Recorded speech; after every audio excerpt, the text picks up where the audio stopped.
என் நெஞ்சில் குடியிருக்கும் திருச்சி பகுதி மக்கள் உங்கள் அனைவருக்கும் என்னுடைய வணக்கம். எல்லாரும் எப்படி இருக்கிறீங்க?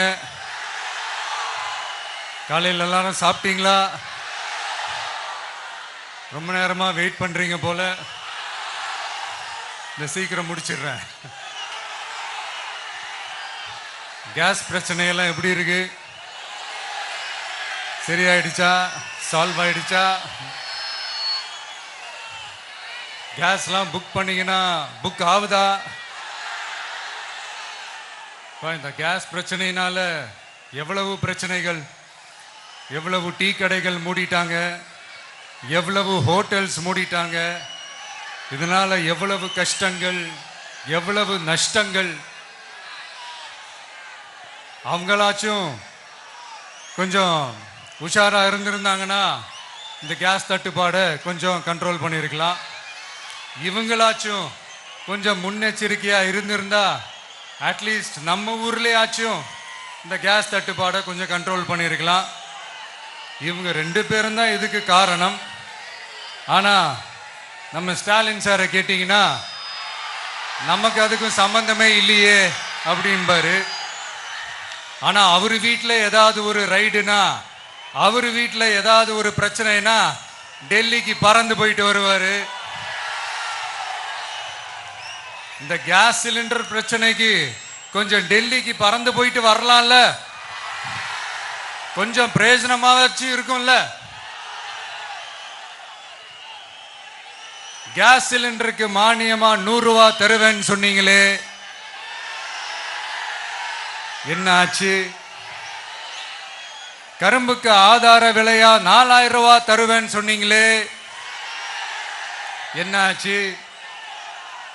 இந்த ரேஷன்ல சர்க்கரை 1 கிலோ எக்ஸ்ட்ரா தருவேன்னு சொன்னீங்களே, என்னாச்சு? ரேஷன்ல உளுந்தம்பருப்பு கொடுப்பேன்னு சொன்னீங்களே, என்னாச்சு? நானும் இது எத்தனை வாட்டி ரிப்பீட் பண்றதுன்னு எனக்கு தெரியல. நீட்டை ரத்து செய்வோம்னு சொன்னீங்களே, என்னாச்சு? ஸோ எதெல்லாம் அவரால் செய்ய முடியாதோ அதையெல்லாம் பொய் வாக்குறுதிகளாக கொடுத்து ஏமாத்துறது தான் இவருடைய வேலையே. இப்போ அடுத்த செட் ஆஃப் இந்த பொய் வாக்குறுதிகளை ரெடி பண்ணிட்டாரு. அதனால அவரை மாதிரி நாங்கள் பொய் வாக்குறுதிகள்லாம் கொடுக்க மாட்டோம். மக்களுடைய தேவைகள் என்னன்னு சரியா புரிஞ்சுக்கிட்டு அதுக்கு ஏற்ற மாதிரி தான் நாம செயல்படுவோம். 6 சிலிண்டர்கள் தாய்மார்களுக்கு கட்டணம் இல்லாம அன்னபூர்ணி சூப்பர் 6 திட்டம் சொன்ன மாதிரியே நிறைவேற்றுவோம். கல்யாணம் ஆகி போற நம்ம தங்கைகளுக்கு 1 பவுன் தங்கமும் பட்டு சேலையும் சொன்ன மாதிரியே கொடுப்போம். 60 வயசு வரைக்கும் இருக்கிற குடும்ப தலைவிகளுக்கு மாதந்தோறும் 2500 சொன்ன மாதிரியே கொடுப்போம்.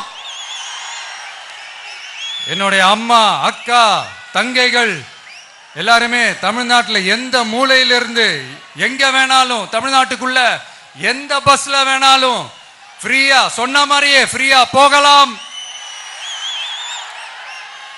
கல்வி, ரேஷன், மருத்துவம், குடிநீர், சாலை வசதி, பஸ் போக்குவரத்து, இந்த மாதிரி அடிப்படை விஷயங்கள்ல தான் எங்களுடைய முதல் கவனம் இருக்கும். நான் ஏற்கனவே சொன்னது மாதிரி நிறைய கவர்மெண்ட் ஸ்கூல்ல இந்த டாய்லெட் வசதிகள்லாம் சரியா இல்லை, அதை சரிப்படுத்தணும்னு சொன்னோம். உடனே இதெல்லாம் ஒரு பெரிய விஷயமா அப்படின்ட்டு சில அறிவாளிங்க கேட்டாங்க. அந்த அடிப்படை வசதிகள் இல்லாததுனால தான் ஒரு 12th ஸ்டாண்டர்ட் படிக்கிற பொண்ணு ஒரு அவசரத்துக்கு ஒரு காட்டு பக்கம் ஒதுங்கினாங்க. என்னாச்சு? இந்த உலகத்தை விட்டே போயிட்டாங்க. அதுக்கு என்ன காரணம்? இந்த மாதிரி அடிப்படை வசதிகள் இல்லாததான் காரணம். அதனால் என்னுடைய தாய்மார்களே, உங்களுக்கு பாதுகாப்பு இல்லாத இந்த அடிப்படை வசதிகள் கூட செஞ்சு கொடுக்காத இந்த தீய சக்தி திமுக அரசை என்ன பண்ணலாம்? தூக்கி வீசி அறிவோமா? எதுக்கு இப்ப அங்க இங்க சுத்திக்கிட்டு நம்ம ஊருக்கே வருவோம், நம்ம திருச்சிக்கே வருவோம். இங்க ஒரு மந்திரி இருக்கிறாரு, நகராட்சி துறையில வேலை வாங்கி தரதா சொல்லி கோடிக்கணக்கான பணத்தை லஞ்சமா வாங்கிக்கிட்டு தகுதியானவங்களுக்கு எல்லாம் வேலை வாய்ப்பு கிடைக்காத அளவுக்கு பண்ணிருக்கிறாரு. இதெல்லாம் எவ்வளவு பெரிய ஒரு ஏமாத்து வேலை. அதனால நம்ம தம்பி தங்கைகளே, உங்களுக்கு இந்த வேலை வாய்ப்பை பறிச்ச இந்த ஸ்டாலின் சார் சர்க்காரை என்ன பண்ணலாம்? தூக்கி வீசி எறிவோமா? உங்களுக்கு இந்த பாதுகாப்பு இல்லாத, சட்டம் ஒழுங்கு சரியில்லாத இந்த தீய சக்தி திமுக அரசை என்ன பண்ணலாம்? தூக்கி வீசி எறிவோமா?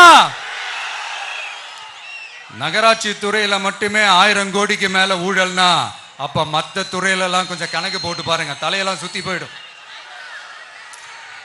நான் கொஞ்ச நாளைக்கு முன்னாடி சொல்லியிருந்தேன், இந்த ஸ்டாலின் சார் டாக்ஸ் அப்படின்ட்டு, இந்த ஜிஎஸ்டி மாதிரி எஸ்எஸ்டி, அதை பத்தி அவங்க வாயை திறக்கலைங்க.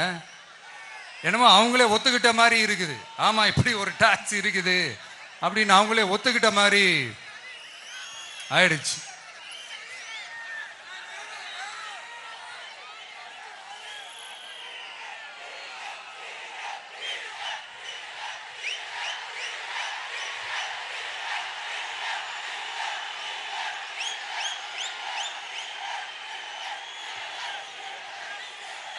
இந்த கல்லூரி பேராசிரியர்கள், கல்லூரி உதவி பேராசிரியர்களுக்கு அந்த போஸ்டிங்க்கு 2000 பேருக்கு மேல அந்த வேலை கொடுப்போம்னு சொன்னாங்க. கடைசியில் எத்தனை பேருக்கு கொடுத்தாங்க தெரியுமா?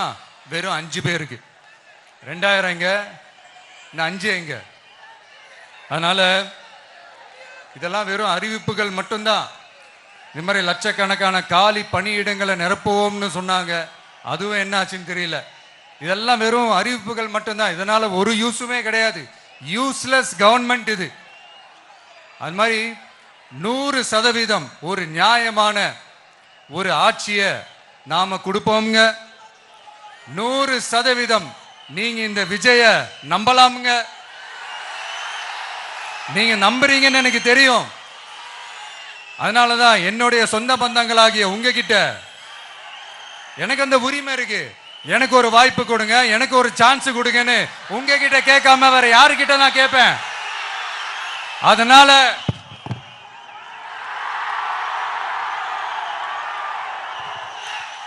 எனக்கு ஒரே ஒரு வாய்ப்பு கொடுங்க.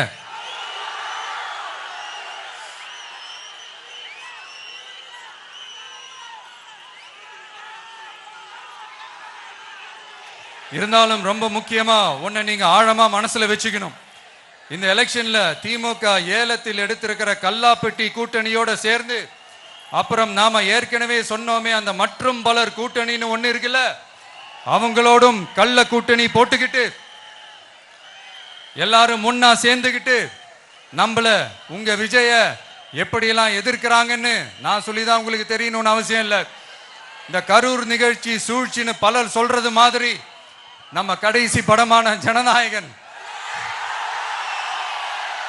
அதான் நம்ம மனசுக்கு நெருக்கமான உங்க எல்லாரோடும் நமக்கு இருக்கிற பூர்வ ஜென்ம பந்தத்தை இன்னமும் எங்க இறுக்கமா மாத்திடுமோன்னு, எங்க அது இந்த தேர்தலில் நமக்கு மிகப்பெரிய ஆயுதமா மாறிடுமோன்னு ஒரு கூட்டு சூழ்ச்சி, அதோட இன்னும் பல பல சூழ்ச்சிகள். அதனால உங்க மகன், உங்க அண்ணன், உங்க தம்பி, உங்க விஜய் கேட்கிறேன், உங்களுக்காக நீதி கேட்க வந்த எனக்கும் சேர்த்துதான் நீதி வேண்டும். அவங்க கொள்ளையடிக்க இதுவரைக்கும் எப்படி உங்களை ஏமாத்திட்டு இருக்காங்க தெரியுமா? இந்த காங்கிரஸ்ல இருக்கிற சிலரை கையில பணப்பையில போட்டுக்கிட்டு சிறுபான்மை மக்களை ஏமாத்த ஒரு நேரடி பாதி கதர் கூட்டணி, அப்புறம் இந்த மற்றும் பலர் கூட்டணின்னு ஒண்ணு இருக்குல்ல, அதோட டெல்லி ஓனரோட ஒரு கொள்ளைப்புற கள்ள கூட்டணி, அதாவது பாதி காவி கூட்டணி. கொள்கைன்னு ஏமாத்துறாங்க. அதனால இந்த திமுகவையும் நம்பாதீங்க, இந்த பாஜகவையும் நம்பாதீங்க. 2 பேரும் வேற வேற கூட்டணி எல்லாம் கிடையாது, ஒரே கூட்டணி தான். 2 பேரையும் நம்பாதீங்க. இதுல எந்த டவுட்டும் உங்களுக்கு வேணாம். நீங்க திமுகவுக்கு ஓட்டு போட்டாலும் சரி, அந்த மற்றும் பலருக்கு நீங்க ஓட்டு போட்டாலும் சரி, நீங்க யாருக்கு ஓட்டு போடுறதுக்கு சமம்னு நீங்களே புரிஞ்சுக்கோங்க. அதனால இந்த வரப்போற தேர்தலில் டிவிகேக்கு உங்க சப்போர்ட்டை கொடுங்க. இன்னும் பல வருஷத்துக்கு தமிழ்நாடு சூப்பரா இருக்கும். அப்புறம் நான் ஒரு விஷயத்தை திருப்பி ரிப்பீட் பண்றேன்னு சொல்லி யாரும் தவறா எடுத்துக்க வேணாம், ஏன்னா அது என்னுடைய கடமை. ஒவ்வொரு ஊருக்கும் போய் அதை நான் ரிப்பீட் பண்ண சொல்லியே ஆகணும். ஏப்ரல் 23ஆம் தேதி சும்மா காலங்காத்தால பக்காவா ரெடி ஆயிட்டு ஓட்டர் ஐடி கார்டை கையில எடுத்துக்கிட்டு முதல்ல பூத்துல போய் நின்னு அந்த விசில் சின்னத்துக்கு நேரா இருக்கிற அந்த பட்டனை ஒரு அழுத்துங்க.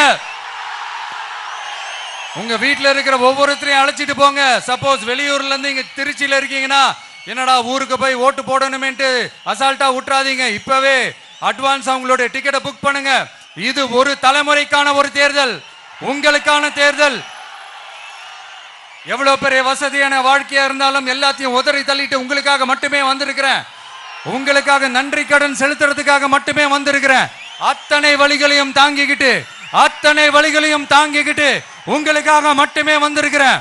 ஒரு நாளும் பொய் சொல்லி உங்களை நான் ஏமாத்த மாட்டேன். இந்த 4 முனை போட்டி 40 முனை போட்டின்னு எத்தனை முனை போட்டின்னு வந்தாலும் இங்க 2 முனை போட்டி மட்டும்தான்.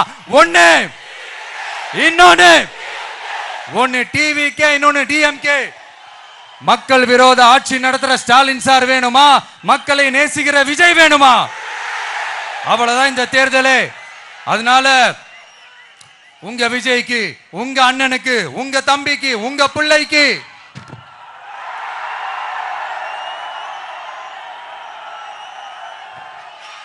ஒரே ஒரு வாய்ப்பு கொடுங்க. தயவு செஞ்சு விசில் சின்னத்துக்கு ஓட்டு போடுங்க. இது ஒரு விசில் புரட்சி தேர்தலா இருக்கணும். இங்க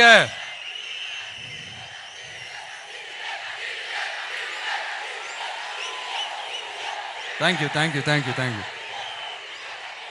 இங்க திருச்சி இந்த எல்லா தொகுதியிலும் நம்மளுடைய நண்பர்களை, நம்மளுடைய தோழர்களை வேட்பாளர்களா அன்னைக்கு அறிவிச்சேன், நான் நிப்பாட்டி இருக்கேன். அவங்க வேற, நான் வேறன்னு தயவு செஞ்சு பிரிச்சு பாத்துறாதீங்க. அவங்க எல்லாரையும் வெற்றி பெற செய்யணும்னு உங்க எல்லாரையும் தாழ்மையுடன் நான் கேட்டுக்கிறேன். நான் தன்னந்தனியாளு, நீ ஏளனமா பாரு. கொஞ்சம் நவுந்தனா இங்க 8 கோடி பேரு. மிரல போது ஸ்டேட்டு எங்க விசில் சத்தம் கேட்டு. நல்லவங்க வாழ நீ விசில் கடி ஓட்ட. கடைசி நம்பிக்கை மக்களை தேடி வருது. அதை இறுக்கி புடிச்சு ஒரு வரலாறு எழுது. உங்க விஜய் நான் வர. விசில் அடிக்க ரெடியா?